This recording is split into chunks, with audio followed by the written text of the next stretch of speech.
This month, we're talking about the job market and how it impacts supply and demand in housing, so stay tuned. Welcome to another local market update with Rick Batista.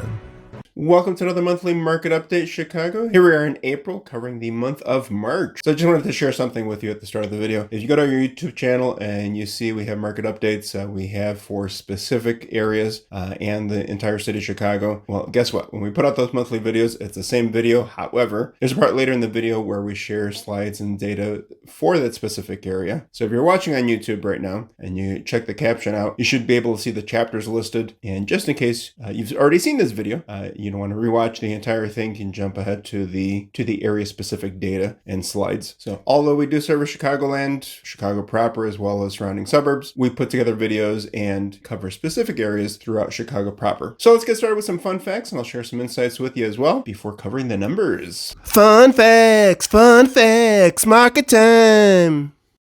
Nationally, existing home sales jumped 14.5% month over month as of last measure, the first monthly gain in 12 months, and representing the largest monthly increase since July 2020, according to the National Association of Realtors. The sudden uptick in sales activity stems from contracts signed toward the beginning of the year, when mortgage rates dipped to the low 6% range, causing a surge in home buyer activity. Certainly something we saw right after the new year. A lot of activity in the open houses. Pending sales have continued to improve heading into spring, increasing for the third consecutive month, according to NAR, National Association of Realtors. Month supply of inventory increased 27.2% for detached units, but decreased 5.8% for attached units. And monthly sales might have been even higher if not for limited inventory nationwide. The current sales pace, there were just 2.6 months supply of existing homes at the beginning of March, far below the 4 to 6 months supply of a balanced market. Inventory remains suppressed in part because of mortgage interest rates, which nearly hit 7% before falling again in recent weeks. Higher rates have continued to put downward pressure on sales prices, and for the first time in more than a decade, national home prices were lower year over year, according to NAR, breaking a 131-month streak of annual price increases. Now, I wanted to share some slides with you and a little bit of information about the jobs market and discuss in a little bit of more detail as to how the jobs market, even though maybe a du jour for most, how the jobs market impacts housing. According to the most recent Bureau of Labor Statistics reports, unemployment is low across the country. Right now we're sitting at, or at least since the most recent report, we're sitting at 3.5% nationally. In fact, we've been under 4% for the last 14 months, so not too shabby. Fortunately, that's the story for most of the country, but not in every state. If we take a look at a map here in Illinois, we're a bit higher, about a full percentage point higher at 4.5%, but still under 5%. And if we continue looking at the map here, something very interesting. One of our recent market updates, we covered and discussed home prices are a little further into the red in those states that are much more tech heavy, specifically out west. Looking at this map, we can see one of the reasons why higher unemployment rates in those same states. Now, Chicago may be seeing the same rate of unemployment as out west, but luckily we're in the prairie state and not in a valley. I believe one of the major factors as to why we're seeing home prices remaining relatively stable, or some may call it flat growth. Even though we had our fair share of crazy during the pandemic, we didn't reach the level of insanity that other states saw, especially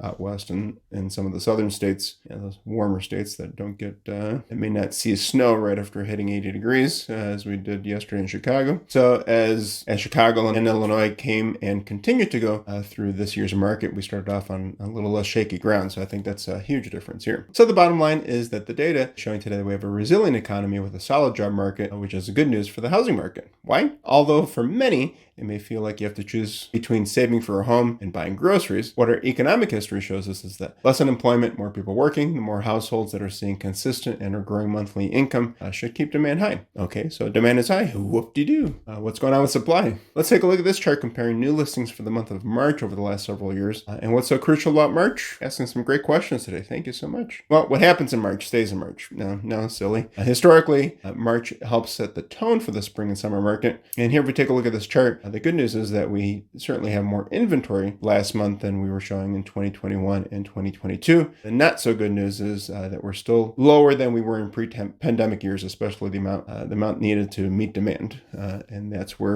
something that we've covered in recent market update videos. That's why, although there have been price adjustments downward in some states, or very, very flat in many others, or slight increases in others, having that limited inventory, or again, we've dove deeper into this, having lower quality inventory, is what's helping keep home prices a little bit higher than some may expect or have expected. Looking at this next chart here, we're seeing both active and new listings in January 2022.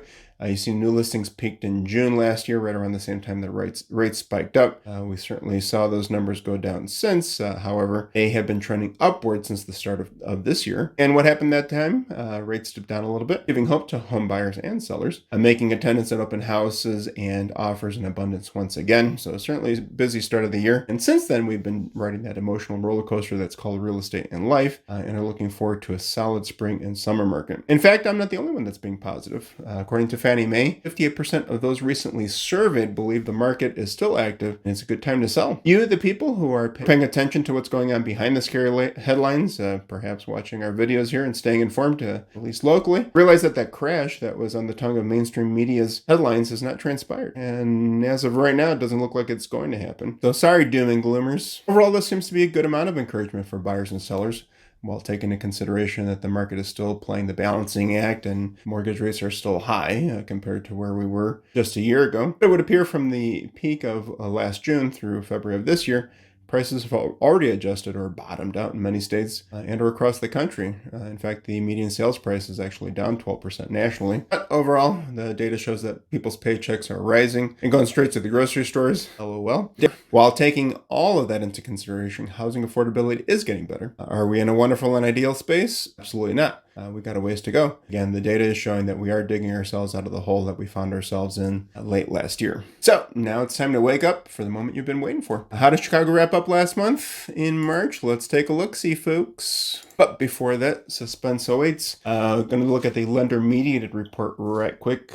This is covering those properties, bank-owned properties, foreclosed, REO, pre-foreclosure, short sales, etc., because because this topic has certainly been part of the doom and gloomers, wonderful and scary headlines. During the pandemic, as we've mentioned time and time again in our videos, there was a moratorium on foreclosures. Banks were trying to do everything possible to keep people in their homes. Country was already going through enough, so we were bound to see those numbers go up once the air started to clear. But these numbers still aren't as scary as many people were anticipating. If you see here, we peaked in January at 4%, while we were staying below 3% most of the last 4 months, after being below 3% over the last 4 months of last year. And January and February of this year were pretty much neck and neck, but March shows a dip down to 3.2%. So although higher than last year and definitely higher than the years of 2021 and 2022. It's very unfortunate for those who have to go through situations like that, but that's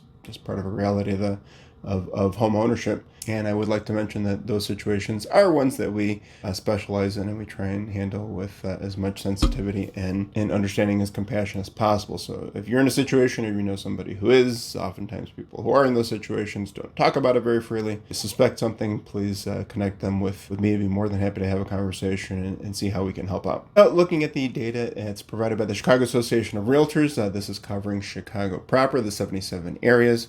Certainly the numbers you see here may not be happening in your specific area, but as I mentioned at the start of this video, you can always skip ahead if you've already seen this video and check out what's happening in your local market. So new listings for the month of March were, for all properties, all residential properties, down by 33.6%, closed sales down by 24.1%, and inventory of homes down by nearly 22%. And for this video, we'll just be covering the detached single family market. We can certainly share information and data with you about the attached market, being condos and townhomes, but let's take a look at the data for detached single-family homes. New listings, month of March, we wrapped up with 1,393, down by 23.3%. If we're comparing this March to last March. Year-to-date, 3,863, down year-over-year, 11.8%. Under contract, comparing both Marches, 944 last month, down by 17.3%. Year-to-date, 2,271, down 22% year-over-year. Closed sales, 818, down by 14.5% versus March of 2022.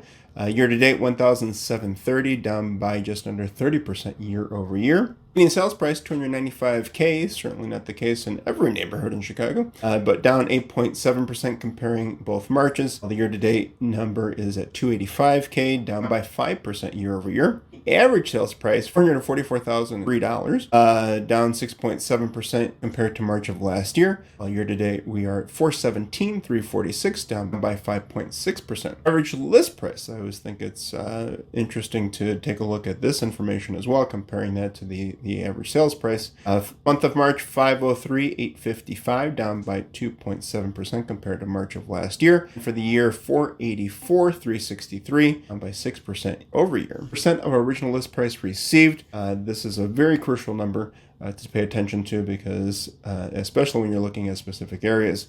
But across Chicago, I think this is a pretty good number to be at, especially with recent elections. I know, as always, there's been a lot of conflict and discussions on the neighborhood boards that we like to watch and can be very intrigued and entertained by. But I think this number is a great indicator as to show the amount of desire that people either want to be in Chicago or want to be in a specific area of Chicago. But here we are at 96.6%. Sounds like a radio station. For March of this year, down by 1.6% comparing to last March. And for the year, still not too shabby, 95.5%. Also sounds like a radio station. Down by 2.1% year over year. Market time, another great indicator of how the market is doing. We certainly have been seeing higher market times. This is the average days that a property spends on the market.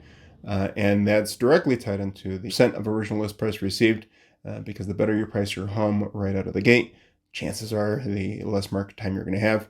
But here we are sitting at 84 days in the market on average for Chicago, which is up compared to last March, 36.8%, and year to date, 83, up by 35.8% year over year. Inventory of homes for sale, we wrapped up the month of March with 2,091, up by 0.3% compared to March of 2022.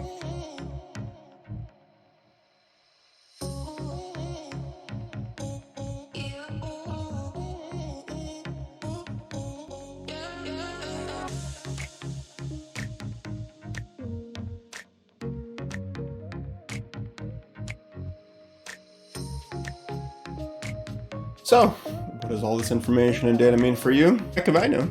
All depends on what's going on in your life and your household. Let's start a conversation and see how we can help you make the most informed decisions, especially when it comes to your housing goals. If you like copies of any of these reports or slides that we shared with you in this video or any of our recent videos, feel free to reach out. You can call, text, or email. My contact info is below. And remember, love and money may come and go, but time is something we never get back. So I appreciate and thank you so much for spending some time with me today. If you want to stay on top of the market with us, be sure to subscribe and hit the notification button. Take care of yourselves and each other. I'll catch you next time.